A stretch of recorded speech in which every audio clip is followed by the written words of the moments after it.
The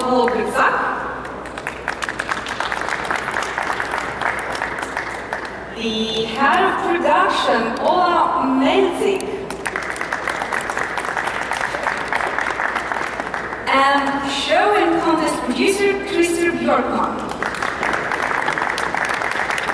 Nice to have all of you here. Please take your seats right next to me.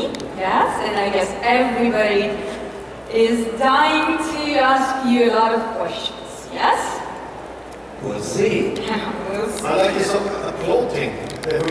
We march in to applaud. It's encouraging. Yes, right.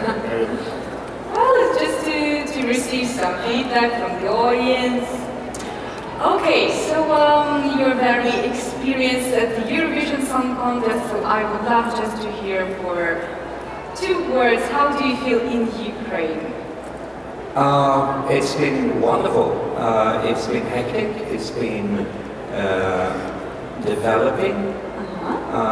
This production carries something like 17 nationalities. And to us who have done only Eurovision in our own home country, it is something totally new. And you have to go into it with an open mind and just be open for other people's ideas, and it's really, really rewarding because you learn new things and you just do it together, which is basically the whole thing about this competition anyway. So it's been great. Thank you so much. Yes, please. Well, I was here already in 2005, so I have a long history with Kyiv and Ukraine. It's changed. The show has changed. The city remains beautiful, friendly, beautiful parks, buildings, the river, great restaurants. I always have a really, really good time in Kyiv. I'm very, very happy and proud to be there. Oh, great, you're always welcome. So? I feel in Ukraine good. Ukraine is my motherland. And surprise. And yeah, we are just happy to welcome all delegations of journalists and artists in Ukraine. Welcome to Ukraine, enjoy your stay, and have a good stay in Ukraine. And besides all hard work, which all of you actually do, try to enjoy the moment. Thank you so much, Mr. Jonola. Yeah, I was also here in 2005. Then I was head of the Norwegian delegation. Who performed very well that year, so that was a rewarding year for NRK in Norway. I've been there regularly since June, or early June actually. This is the year of the executive supervisors to start right after the Song Contest. So on Saturday, a new chapter will open for me and the team from the EBU to make sure that we can host Eurovision Song Contest wherever might be. So, but we have had good progression here over the last month. A lot has happened here. This venue is coming along incredibly well with the press center that we're in now, with the delegation area over there, and the venue. And it all looks good. We successfully launched the first semi-final yesterday, and yes, it's all going well. Great, happy to hear that. Okay, should we move on with the question from the floor? Alistair, please, you're welcome. Hi guys, Alistair Birch from Eurofile. First, congratulations. It's been a wonderful Eurovision for us in the press so far. It's been so easy to get our material this year. However, we have to think of the audience at home. The announcement of the tickets was very late, and they sold out before most Australians had even heard they were on sale. Then the fan club tickets were cut as well. And now we go into an arena where you're dumping tickets and it's half empty. What went wrong with the ticket sale process? That was a late start in production, and we had 3 waves of tickets. It was a huge demand on the grand final actually. We made tickets for Ogar Fan Club, and actually that was enough quote, and some tickets were left in that quote, and this is actually not the biggest venue for the whole period, so final, it was high demand. Only 9,300 people in the venue. Could be including the fan zones. And besides that, we've started ticket sales, in fact, during the planning of the production itself. So it also had that impact, and Ola could describe more details about this as well. But we are happy that a lot of foreigners came, and we are happy to welcome. I mean, in short, what happened was that since we are spending government money, we have to be extremely transparent. So everything needs to go out in procurement on the online tender platform, and this takes time.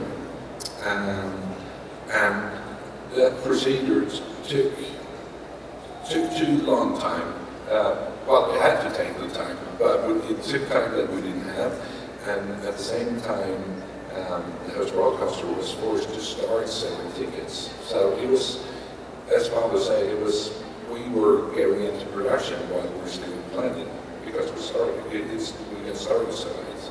It's unfortunate, but Concert UA is trying to deal with it in the best way. Okay, thank you so much. Yes, please, here in the black t-shirt, Brandon. My name is Paolo, I'm from Ukraine. I have a question more about technical weight. So can you please estimate how the first semi-final went in a technical way? Were there any problems, and how will you fix them in the next concerts? During the broadcast, there was no technical problems. Everything worked as it should. About 60 seconds before we went live, one of the LED tiles in the LED floor broke. And it was replaced with 2 seconds to spare. Wow. It was a wonderful moment. Yeah, it was 58 seconds it took you to change it. correct. Wow, amazing work. Okay, next question is you please in the violet t-shirt. That's why you are sitting here and you're preparing this contest. Yes, I saw it. It was wonderful. Thank you for being in time. My question is, the Russian media are quoting a person whose name is vedet. They say that he is the head of the organization committee of the Eurovision. First of all, can you tell me if this person exists or not? vedet. The Russian media quote him as saying that Ukraine and Russia might be punished. Ukraine for not allowing US and Moldova to enter Ukraine, and Russia could be punished for not sending their representatives for the meetings in winter. So please tell us the truth. Can or not Ukraine be punished? And I know so that there's no speculation. We need to know only the facts and truth. Thank you. I can give you the first truth. Yes, vedet is a real figure. He exists. He's the chairman of the reference group. The reference group is the governing body of the Eurovision Song Contest. It consists of members that participates in the Eurovision Song Contest. And it meets 7 times a year to discuss big and small issues around the Song Contest, and it's also overlooking the rules of the Eurovision Song Contest. There has been no decision about any sanction, and this topic will not be on the agenda before after Eurovision Song Contest. What we do now is to focus on the 43 countries that are participating here to make 3 grand shows. Then we will discuss this situation later, and nothing has been decided, or no plan of sanctions has been put in place. So that's the facts right now. Great, thank you so much. Yes, you please in the middle. Could you please stand up in the light green t-shirt? Shalom, my name is Zohar. I'm a fan from Israel. I've actually been waiting 8 years to ask this question. Yeah, that word. It's regarding uneven semifinals. Sometimes in my faith, it's a little, we're out of luck, you know, one semifinal is longer than the other, you cannot divide a song into 2. But what would the EBU do in an unexpected situation when you have one semifinal which is 2 songs longer than the other? You wouldn't do that intentionally. But since we had the system, it happened 4 times, including this year, that we had a late withdrawal. Fortunately, every time it was in the longer semifinal or What would happen in such a situation? I've been waiting 8 years for this since 2009 to ask this. Right now, I don't have an answer to that, but I can think about it and see if I can get you an answer to it. We try to make this even. I see your point that if someone withdraws, then it gets an unbalanced. That would be more than with one country, which is fair. If there's two countries, then it might seem to be a little unfair. We could even then see if it's possible to move one of the participants to the first and talk to them and see if we can do that. If we have time enough to do that. If this happens last minute, then it's basically nothing to do. But it would be possible to see if we could move it basically so you can get even. I mean, practical solutions we would look at, and but I haven't really given that question a thought, and you have had it for a long time, so I'm glad you came to me. Four times it happened. Yeah. Are there any rules that you have to redraw, for example, the semi-final or something in this case? Sorry? If there are any rules if this case happens, maybe you have to redraw or something? I don't really understand the question. No, I don't think there is any rules about a redraw. No. To do a new draw, no. No. I think we will look at it from a practical point of view, basically, and see how we can make it work, and not make it too complicated. Okay, thank you so much. Yes, Simon, Poland, and then there, gentleman in the gray. First of all, who is taking among you decisions in this contest? I mean, because you have separately, you work as a body, but who is the most influential in fact? It's Christer with experience, or you guys from here, or you, Olasan. But it was for you, for all of you, but I have tough questions too. Before asking, I'd like to say on behalf of most of Eurovision family to say thank you to Victoria Romanova for her work, which was done in previous weeks before the contest. It's about the questions I have. It's about live broadcast or no broadcast. First of all, we heard that a few delegations had live streams from jury rehearsal. Is anything you can do with that? Because many people saw the jury rehearsal on the internet. Second thing is, if Russia is coming back next year, what is the present situation with the rules if they don't broadcast the contest? Okay. Thank you. If there are any questions, you start to ask who's deciding here. I think this is a teamwork, as you said, and in all kind of teamwork you have to cooperate, and you have to collaborate and to find the best solutions. In this type of cooperation, we also respect the different positions very much. I have the final say in everything that happens around Eurovision Song Contest here, but I would never do anything to put aside any decisions that are made on the creative team or on the production team, on the whole broadcasting team, if it's not necessary. And we will always find that solution in cooperation. I think this is the usual way of working in TV production. And this is a TV production basically with the three shows. So yeah. And for Russia and for this live streams? The live streams I haven't heard about, so I will check it with my team. So I haven't heard about that, and these are not for streaming, for sure. They are sent to the broadcasters because of the juries. They should not be streamed out of there, but I have to look into it because I haven't heard it. When it comes to Russia, I said everything that has happened this year we have to look into after the contest, and then we will take a decision. Based on the rules, but also based on the fact that it is a very special situation this year. It's a very difficult situation, and we also have to acknowledge that. And if we get too square-headed around this topic, we will put ourselves in a difficult situation. But we are in good talks with both UA and PBC, with Channel 1 in Russia, and we will continue to be in good talks with them to see how we solve this after the Song Contest.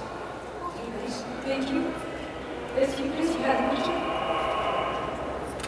Hello, my name is Martin Walter from Germany, and I'm very happy to be here in Ukraine to say thank you to Mr. Grzycak. I don't know if you remember me, but back in 2005, you helped me so much to complete my PhD thesis, the very first PhD thesis on the Eurovision Song Contest. You were the very first head of delegation to reply to my questionnaire. And for this, I came to Ukraine to say thank you. Thank you with this special book on the national music and cultural history of all participating Eurovision countries. And thank you for bringing back the national cultural flavor to Eurovision. Thank you very much for coming. Thank you so much.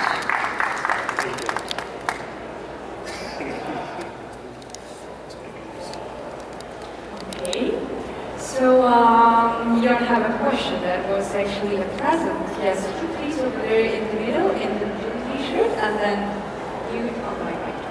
Thank you, Rebecca from Israel. In the unlikely event that Israel wins the Eurovision this year, and due to the fact that the IBA is closing next week, in what conditions will Israel be able to host next year's Eurovision? We have had a lot of discussion with the IBA. As you said, it's closing down. There's a new entity coming up, and we have had a lot of discussions with them on this topic. Every broadcaster that enters into Eurovision Song Contest have to commit to host it if they win, and so has IBA or the entity that will come. We have had actually the same situation here in Ukraine, where NTU was basically closed down, and then a new entity, UA PBC, came up, and it was even a month of a non-legal entity that we actually lost a month in preparation as well because of this. It is challenging when you have this structure. You saw it in Greece with ERT, you see it now. I think we will see that with more and more broadcasters that need to do a changeover, to need to change because of technology, because of staffing, because of the financial situation.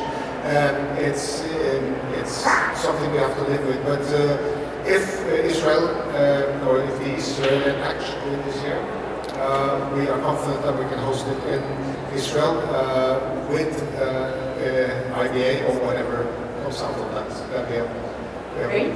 Sure about. Thank you so much. Yes, you please, over there, the first one. Hello. We've heard that there are 2 Russian accredited OGA fans that are blocked now at the airport in Kyiv. Can you tell us a little bit more about that? Is it true? Is it false? I have no info about that, but I leave that to the... I don't have any info about that yet, but I will check that immediately after this press conference. It's now? I'll check that immediately. Okay, thank you very much. Gentleman in the very first row, please. And then Alistair. Hello, Martin Schnittner, Vorwärts, Germany. With my respect for making the decisions after the contest, not at this stage, I wonder, Mr. Freiling made a lot of very clear interviews, for example, in the beginning of April to the German newspaper Tagesspiegel, when he declared that he has had the impression that Russia has never had plans to come, and he also declared that the Ukraine should give the visa. And the weeks after it, we heard about a lot of pressure against only the Ukraine. So, can you explain it, why Mr. Freiling made such interviews? It's very difficult for me to speak on behalf of Dr. Freiling, so it's nothing I can do and nothing I should do. So I think you should ask him yourself. He's around here, he's often in the press center, he's here now for the whole week. So I think you could ask that question to him. When it comes to the visa issue, we have been very clear from the EU side that we think this decision undermines the non-political nature of Eurovision Song Contest. And hence is wrong. But we cannot take that decision. That decision has to be taken by the authorities in Ukraine, and that was the case. Okay, thank you very much. Yes, Alistair, please. And then... Hi, Alistair from Eurofile again. There were some problems with the audio feed for the Australian commentary during semi-final one. Can you give us some background about that? Did it affect any other countries, and how will we prevent it happening again? That's something we're looking into right now. That is the connection dropped out for a couple of minutes, I believe. And we are looking into what was the reason for this, because as you say, it was only Australia. It's not because we hate Australia. Was it Poland too? Okay. There has been some problem. The big problem with ISDN is that it's an outdated technology. And we really need to look into how to do this in the future, because it's getting harder and harder to get it to work. But we'll make sure that we fix it and take all the precautions we can to have it up and running for tomorrow. Okay, great. Thank you very much. Yes, you please. Hi, Torbinek Aftonbladet, Sweden. You said that there has not been any decisions made on sanctions against neither Ukraine nor Russia, but can you confirm that this will be put on the agenda for the next reference group meeting, that you will discuss whether you will put sanctions to the Ukraine broadcaster and the Russian broadcaster? We will discuss this issue, yes, for sure, in the next meeting. So that's in June, and we've already confirmed that. So that's right. Thank you very much. Actually, as you told us that the main focus is 42 countries, I would love to maybe ask you about some revealing secrets upon the second semi-final and grand final, because yesterday we had a great performance. You added some videos with Serduchka. You did a lot of additional Ukrainian performance, artists performing at this stage, and I guess everyone loved it so much. So maybe you would answer the question: what would we see during the next broadcastings? Okay, later on this afternoon, when you will see for the first time the whole second semi-final, you will, besides, of course, the 18 contestants, you will meet our hosts again, and they will today open the show with an act where they will play instruments. Wow! Vova will play the accordion, and Alex will play the supinka. Is that the correct way to say it? Yeah. Which is the Ukrainian flute, which they do play, by the way, so it's not fake. They will play this, and that opens an act which is put together with 4 former Eurovision winners. It's Fairy Tale, Euphoria, My Number One, and Rise Like a Phoenix, and they're all rearranged and remade into traditional Ukrainian style. And around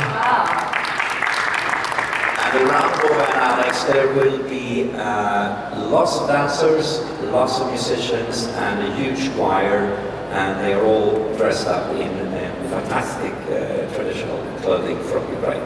It's a very, very joyful, colorful, and funny number. So that's the opening act, and then we have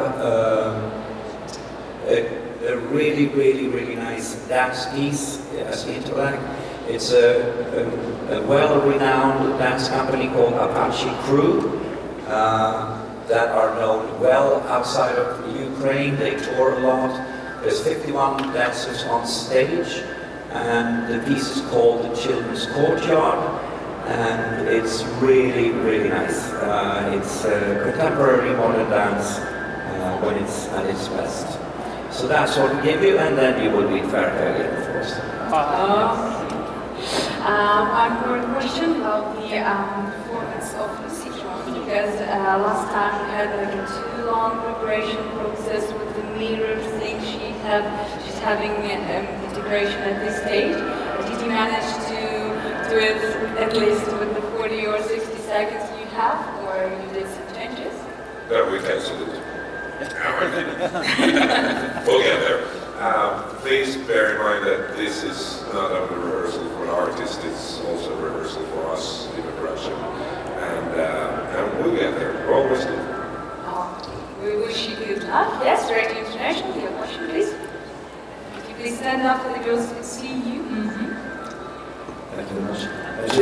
international. It's a question to Embula. Usually at this time of the year we find out the day about next year's Eurovision Song Contest. Would you already be able to give us dates? We are looking into that now actually, and as always we try to avoid big sporting arrangements. That also, first of all because the audience then might have to choose, and then there's a lot of to do practical things like satellite capacity and so on. We haven't decided on the dates, but we will have some preliminary dates before this week is over. And then we always discuss this with the host broadcaster because they have to make sure that this period fits for them when it comes to secure a venue, that they don't have other big events going on in the city or in the country at the same time that collides.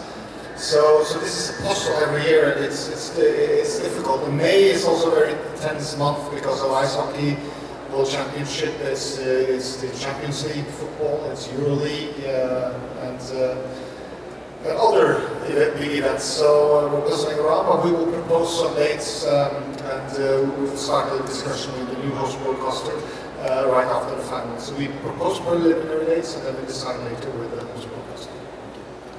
Great, thank you. Be in May. You please in the second row, yes? Could you please stand up?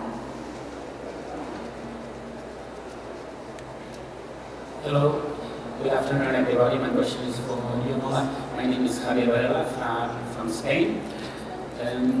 You admitted some months ago that there were some moments you felt insecure regarding the preparation for the contest. I'd like to know how do you feel right now after one of the shows have been broadcasted. Thank you. I feel very content with what we have achieved here, what UA PBC have achieved, and the team that is in place. As Chris to say, there are a lot of people from all over Europe, in addition to Ukrainian experts, who've been working very hard over the last months to get this up. So I'm very content. What we saw yesterday was Eurovision Song Contest, as I think it should be. And then, as Ulla said, we gain more knowledge and experience for every day. So I'm expecting this to be on an even higher quality over the next days. I'm very happy with the situation. And look around, see what you have here. I mean, it's amazing what UA PBC has achieved over the last months. Great, thank you very much. So, do we have any questions, or should we take some time to hear Sotilka from the backstage? We can hear it. Yes, please. Could you please stand up? Hello, my name is Pablo. Sorry I'm late some minutes, but this lady is doing a great work. Thank you so much. Thank you very much. Actually, my question is to Jonola and Pablo, I guess, mostly, because rumor has it an incident that the semi-final yesterday was the most attended semi-final in Eurovision history. Is that true? Can you compare? Is there any numbers? You know, maybe really very much interesting because there's so many people writing about that. I have actually no idea. I haven't seen. You mean audience figures, or? Yeah, I mean audience figures, like percentage from the overall, say, tickets point of view. Like that was the most covered by people for the first semi-final in the history of Eurovision.